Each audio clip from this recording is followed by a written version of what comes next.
Happy Wednesday, everybody. Welcome to day 3 of our isolation experience, March 18th, 2020. How are y'all doing? So I woke up this morning. I had an interesting, kind of rare experience. Everyone was asleep.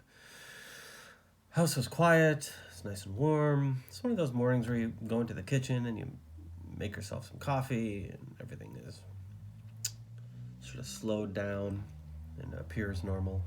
And I was able to, pour myself this coffee, and I sat at my table. It was probably 6:30 or so, 7 maybe, and just relax for all of maybe 30 seconds before Uma came marching into the kitchen, striding into the kitchen, as it were,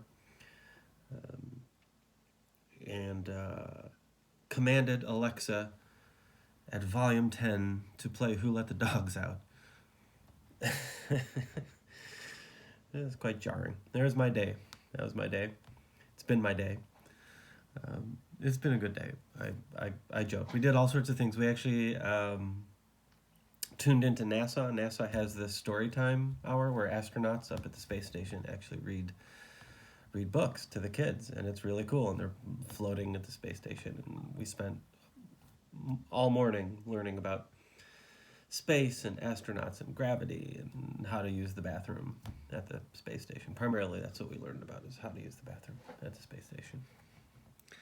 So thank you for joining me again. I'm here, as you can see. I actually was able to get to get away for a couple hours and come down to my office. It's been a few days. It feels nice to actually be here to get some work done. The book is almost there. I spent some time editing the introduction and the acknowledgments today. Thank you, Susan Kennedy, by the way, my fantastic editor. And send it off to the publisher, and it's ready to go. We're working on a cover and some blurbs and things like that, but it's coming. It's happening. It's going to happen in June, and we'll have an announcement about all that good stuff at some point. But for today, I had a couple of thoughts that I want to share, and one quick reading that I'll give you at the end of this video. And the thoughts are this. I've seen a lot of social media talking about, we're trapped at home. We're all trapped at home, and we're not used to this, and sort of social isolation for a lot of people is difficult, especially. Your kids can't get together with their friends, and you can't have people over, and whatever. You're running out of supplies. I hope you're not running out of supplies. You better not be running out of toilet paper. Anyway, so. I've been doing a lot of, you do the dishes and you do the laundry and all that type of stuff. And these are these mundane tasks, and I've been thinking a lot about these mundane tasks, the idea of the everyday, because that's what we're sort of trapped in now, right, is the everyday. And I wrote a little bit in the book, in the White Mountain, about the great Vietnamese monk,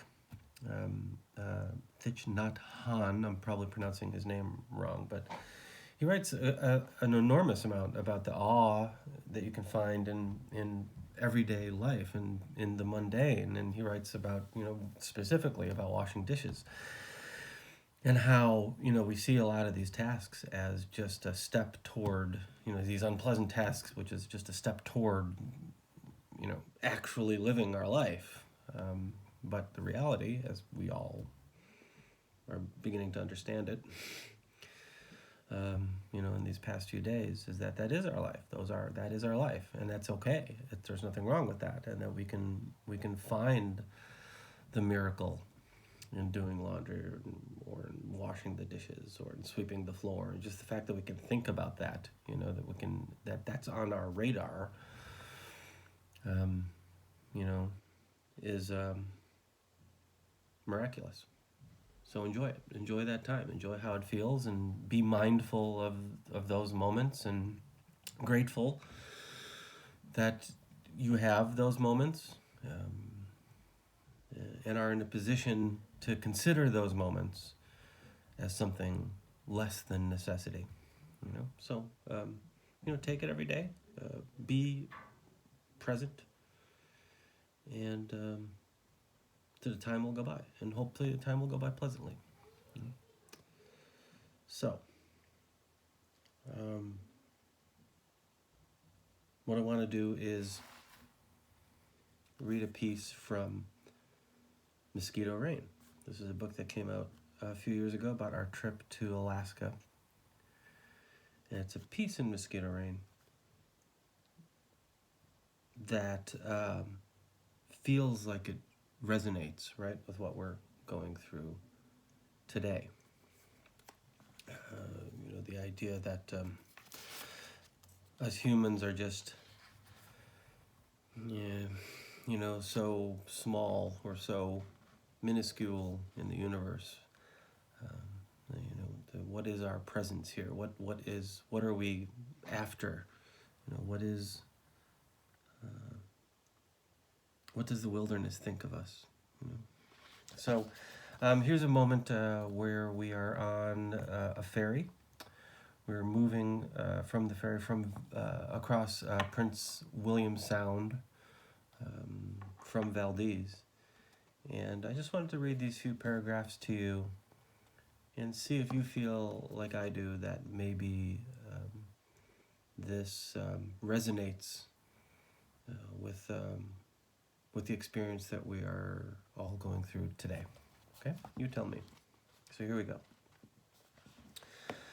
The next morning, ours is one of the first cars loaded up onto the MV Aurora. The ferry will take us on our final leg of the trip, through the Sound and back to Whittier, a little port town just south of Anchorage. The voyage promises glacier views and soaring scenery, but in the gloom and undercast of the day, we get something much more. A half hour to the voyage, we put on our rain gear to protect against the ice sleet that sprinkles down from the mountains. The viewing deck is empty now, everyone else apparently content to see the misty mountains from behind glass. We walk aft to the end of the vessel, careful not to slip on the slick deck, and watch Valdez recede.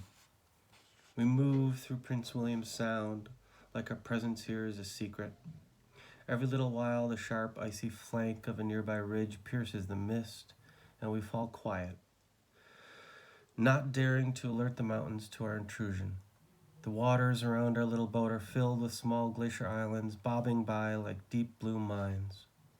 From the distance, with the icy white mountains and the rocky inlets jabbing into the water, Valdez looks perilous. As our ferry leaves, I can't help thinking that we, humans, are barely hanging on here. That with one careless shrug, we'd be cast into the bay, and the wilderness would not even notice.